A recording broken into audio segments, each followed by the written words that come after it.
When I first met Lena, she carried a kind of confidence that seemed to brighten every space she walked into. An energy so magnetic that conversations would pause just so people could admire the way she laughed. She was fearless, expressive, and constantly surrounded by friends, men and women alike. I loved that about her.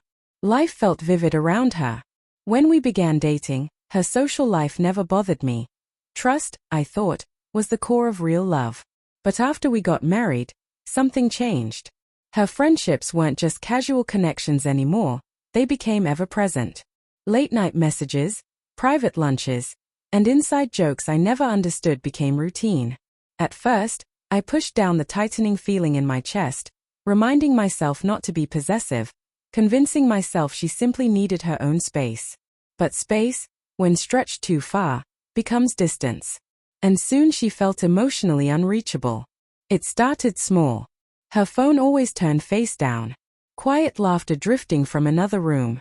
Message threads cleared before I ever saw them. When I'd ask who she was texting, she'd snap back, "Don't you trust me?" It wasn't her words that cut, it was how effortlessly she made me feel guilty for even asking, as though my concern was the real offense. I found myself staying longer at work, avoiding the tension that waited at home.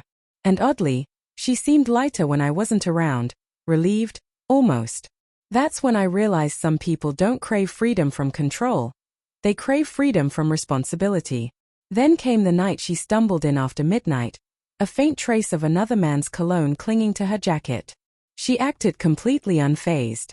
When I gently asked who she'd been with, she rolled her eyes and said, "Just friends. Stop being so jealous, Mark." Her voice wasn't defensive, it was mocking. That was the moment something inside me quietly broke. Not in rage or despair, but in a hollow calm that told me the woman standing there wasn't the same person who once loved me. A few days later, everything erupted. She stormed around the bedroom, tossing clothes into a suitcase and yelling, "You're smothering me. If you can't accept my guy friends, I'm leaving." Her tone wasn't pleading, it was daring. She wanted a reaction. She wanted me to chase her, to beg, to crumble. But I didn't. I leaned against the wall, arms folded, watching her outburst with the stillness of someone who had already made peace with losing her. When she glanced at me, waiting for desperation in my eyes, I simply gave a calm smile and said, "Great. I'll order you a taxi." My voice alone shattered whatever performance she was putting on. Her expression drained of color, and the game she'd been playing collapsed instantly. Her fingers shook, and the suitcase slipped from her hand, thudding against the floor. She stared at me like the ground had vanished beneath her feet. "You're serious?" she breathed.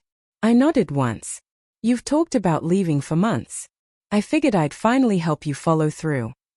For the first time, she had no sharp remark ready, no tears summoned on cue, just a stunned woman realizing that the man she believed would never stop loving her already had. The silence between us grew dense.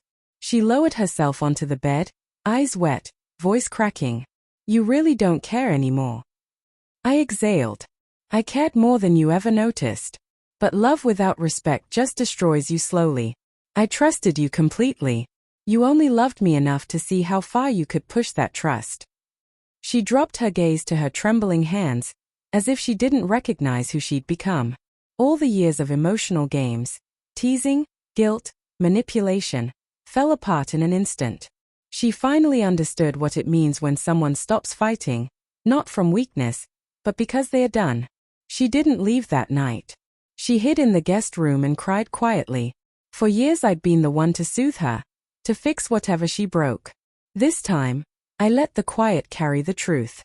The next morning she tried to act normal, making coffee like nothing had snapped between us. I took my mug and said, "You don't have to pretend. You were the one who said you were leaving. I'm not stopping you." She crumbled, whispering, "I didn't mean it." I looked at her for a long moment. "You meant every word. You just never thought I'd take you seriously." Weeks passed. She attempted to mend things, cooking meals, leaving sweet notes, being affectionate. But once respect is gone, every attempt feels forced. I stayed civil, but my heart had already stepped away. One evening she asked if we could start over. You can't rewrite a story after burning the first chapter, I told her. She didn't argue. She just cried softly. I think that's when she finally understood what real consequences look like. Eventually, she left, quietly, calmly. No drama, no shouting, no scenes. Just her key on the counter. I didn't chase her. Some goodbyes are meant to be silent. Over the next few months, I rebuilt myself piece by piece. My home felt calmer, open, breathable. For the first time in years, I wasn't bracing myself inside my own walls. Later, I heard she tried reconnecting with the same male friends she used to use to make me jealous. None of them wanted anything to do with her. Without a husband to disrespect, she had no charm left to offer. Sometimes life teaches lessons that love couldn't. One night she called. Her voice was faint, almost breaking. Mark, do you hate me? I smiled to myself. No, Lena. I just finally love myself more. Then I hung up. Quietly, completely, without looking back.